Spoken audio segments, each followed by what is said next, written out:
வணக்கம் ஐயா. வணக்கம் வணக்கம் வணக்கம். மகிழ்ச்சி. நல்லா இருக்கீங்களா? ரொம்ப சந்தோஷம். நல்லா இருக்கேன். நீங்கள் எப்படி இருக்கீங்க? ரொம்ப ரொம்ப ரொம்ப நல்லா இருக்கேன். சிறப்பு சிறப்பு சிறப்பு. ரொம்ப சிறப்பு. இன்றைக்கி டெல்டா லிங்க்கு மறுபடியும் வந்து ஒரு 1.5 ஆண்டுகள் கழித்து வரேன். ரொம்ப சிறப்பாக இருக்குது. ரொம்ப மனசுக்கு நெகிழ்ச்சியாக இருக்குது. உங்களுடைய அந்த சம்பிரதாயம், பஞ்சகாவியா, பஞ்சவர்ணம், அப்புறம் ஒவ்வொரு பேரும் வால்மீகின்னு நீங்கள் வைக்கிறதுமே ஒரு பாரம்பரியத்தை தழுவியதாகவும், அதே சமயம் மக்கள் எதெல்லாம் மறந்துடுவாங்கன்னு இருக்கோ அதை மறக்க முடியாத மாதிரி ஆக்கக்கூடிய ஒரு செயலாக இருக்குது. அதுக்கு எங்களுடைய வாழ்த்துக்கள், என்னுடைய பிரார்த்தனைகள். நன்றி. நீங்களும் நாங்கள் பண்ணுற அந்த பாரம்பரிய கலைகளுக்கான ஒன்று தான் பண்ணிகிட்டு இருக்கீங்க. இது இன்னும் பெரிதாக பலருக்கும் பல ஆண்டுகள் போய் இந்த பாரம்பரியம் அப்படியே போகணுன்றது என்னுடைய வேண்டுதல் ஐயா. நன்றிங்கய்யா. மகிழ்ச்சி ஆகப்படுவதாக. கண்டிப்பாக மகிழ்ச்சி ஐயா. எப்படி இப்போ உங்களுடைய இந்த டெல்டா ட்ரேட் லிங்க்குன்றத இப்போ 5 இயர்ஸ் இம்ப்ளிகேஷன் பண்ணியிருக்கீங்க. நிறைய மாற்றங்கள், எவால்விங் சொல்லுவாங்க ஆங்கிலத்தில்.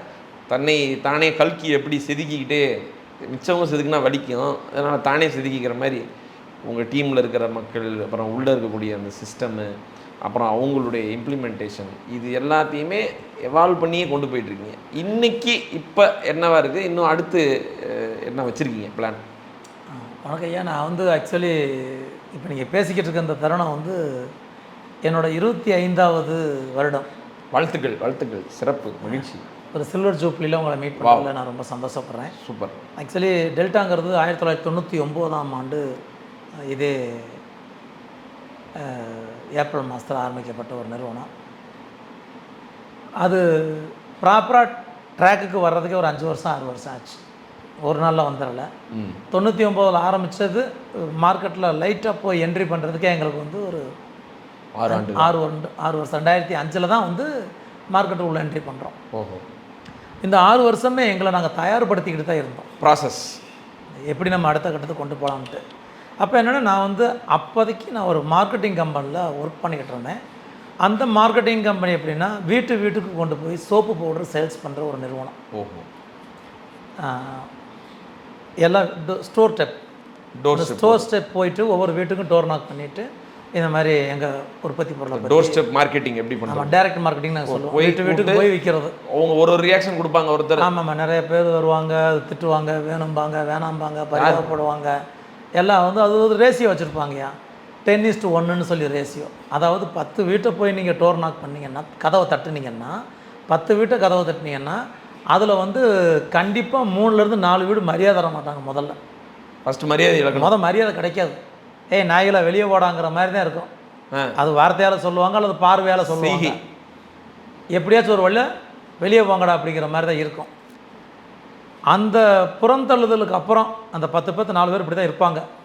அப்போ மீதி இருக்க 6 பேர்த்தில் ஒரு 2 பேர் வேணாம் பாப்பாப்பா அப்படின்னு கொஞ்சம் தன்மையாக பேசுவாங்க. மீதி இருக்க ஒரு 4 பேரில் இது என்னன்னு கேட்பாங்க. சும்மா செய்தி. அதில் ஒருத்தர் தான் நம்மள்கிட்ட வாங்குவாங்க அல்லது வாங்கக்கூடிய வாய்ப்பு இருக்குது. அவர் காசு கொடுத்து வாங்கலான்னு முடிவுக்கு ஒருத்தர் தான் வருவாங்க. அப்போ நான் வந்து ஒரு கஸ்டமரை நான் ஃபைனலாக என்ன என்னோடய பொருளை வாங்க வைக்கணும்னா, நான் 10 கஸ்டமரை பார்த்தா தான் அந்த ஒரு கஸ்டமர்கிட்ட வாங்க வைக்க முடியும். இது 10:1 ரேஷியோ. That is 10:1 ratio.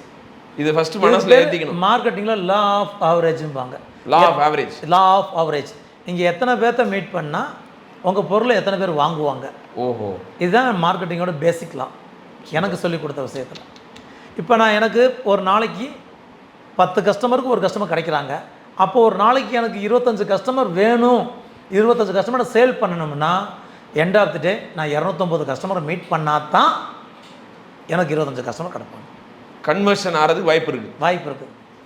இது ஃபஸ்ட்டு எடுத்தோன்னே 25 கிடப்பாங்களா இல்லை கடைசி 25 பேர் தான் என் கஸ்டமரானு கலந்தான் முடிவு பண்ணும். நான் முடிவு பண்ண முடியாது. ஆய்வு அங்கே போய் பண்ணணும். அப்போ ஒவ்வொரு கஸ்டமரும் இவர் தான் என் கஸ்டமர் அப்படிங்கிற எண்ணத்தோடு நான் போய் அணுகுவேன். அதில் ஆகுங்கிறத எடுத்துக்குவேன், ஆகாதுங்கிறத கழிச்சிருவேன். வேணான்னு சொல்கிறவங்க, அவமானப்படுத்துகிறவங்க, இவங்களாம் என் கஸ்டமர் இல்லை. அதாவது ஆனால் அந்த 10 பேர்த்துக்குள்ள ஒருத்தர் ஒளிஞ்சிருக்காங்க. ஆனால் நீங்கள் அதை உங்களுக்கு உங்கள் மேலே செலுத்திக்க மாட்டீங்க. நான் செலுத்திக்க மாட்டேன். எனக்கு இந்த 10 பேர்த்தில் ஒருத்தர் இருக்காங்க. சூரியனை பார்த்து நாய் குலைக்குதுன்னா அது சூரியனுக்கு ஒன்றும் இல்லை. அது மாதிரி தான் உங்களை பொறுத்தளவு. சூரியன் ஒன்று தான், நாய் 1000 இருக்கும், நாய் குலைச்சிக்கிட்டே இருக்கும்.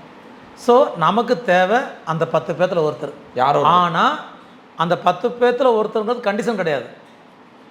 ஆனால் 250 பேர்த்தில் 25 பேர் இருக்கிறாங்க, கண்டிப்பாக இருப்பாங்க. அதில் எந்த மாற்றமும் கிடையாது. Law of average.